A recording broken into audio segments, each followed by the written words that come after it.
গোপালগঞ্জের টুঙ্গিপাড়ায় মুজিব সমাধিতে শ্রদ্ধা জানাতে আসেনি কেউ।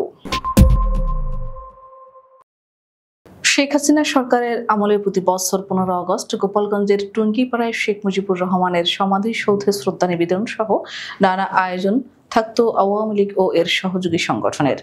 দলটির এমপি মন্ত্রী সহ নেতাকর্মীদের পদচারণায় মুখর থাকতো সমাধিসৌধ কমপ্লেক্স। বেশ কিছুদিন আগে থেকেই সমাধিসৌধ কমপ্লেক্সের ধোয়া মোছা ও সৌন্দর্য বর্ধনের কাজ চলত। হাসিনা সরকারের পতনের পরও গত বছর এই দিনে টুঙ্গিপাড়ায় শোক দিবস পালন করেছিল স্থানীয় আওয়ামী লীগ ও সহযোগী সংগঠন। তবে এবছর প্রেক্ষাপট একদমই ভিন্ন। সমাধিসৌধে বিরাজ করছে শুনশান নীরবতা। শেখ মুজিবের মৃত্যুবার্ষিকী উপলক্ষে শ্রদ্ধা জানাতে আসেননি সাধারণ সমর্থক সহ নেতাকর্মীরা। দিনটি ঘিরে যে কোনো ধরনের নাশকতা এড়াতে টুঙ্গিপাড়ায় নেওয়া হয়েছে কঠোর নিরাপত্তা ব্যবস্থা। সকাল থেকে বঙ্গবন্ধুর সমাধিসৌধ এলাকা নিরাপত্তার চাদরে ঢেকে রাখা হয়েছে। শুক্রবার সকাল থেকে এই প্রতিবেদন লেখা পর্যন্ত টুঙ্গিপাড়ায় শেখ মুজিবুর রহমানের সমাধিসৌধ এলাকা ঘুরে দেখা গেছে। প্রধান ফটকে পুলিশের পাহারায় আইন শৃঙ্খলা বাহিনীর সদস্যরা রয়েছেন। এছাড়া পুলিশের সাঁজোয়া যান মোতায়েন করা হয়েছে। পাশাপাশি সমাধিসৌধের 3টি প্রবেশ দ্বারই সাময়িকভাবে বন্ধ রাখা হয়েছে। টুঙ্গিপাড়ার গুরুত্বপূর্ণ প্রতিটি পয়েন্টে অতিরিক্ত পুলিশ সদস্য মোতায়েন রয়েছে।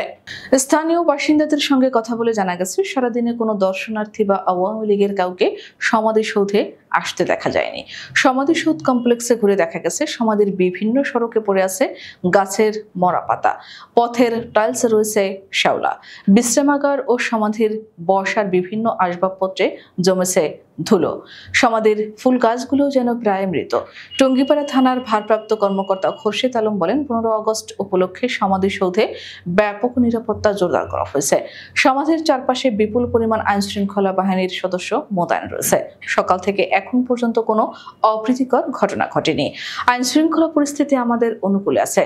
শেখ মুজিবুর রহমানের 50তম মৃত্যুবার্ষিকী উপলক্ষে ধানমন্ডির 32 নম্বরে নেই কোনো আয়োজন, বরং 32 নম্বরে বঙ্গবন্ধুর বাড়ির সামনে গানের আয়োজন করা হয়েছে। এ সময় সাউন্ড বক্সের মাধ্যমে কিলার হাসিনা ভালো হয়ে যাও মাসুদ তুমি সহ বিভিন্ন গান বাজানো ও ডিজিটাল স্ক্রিনে হিন্দি গানের ভিডিও প্রদর্শন করা হচ্ছে।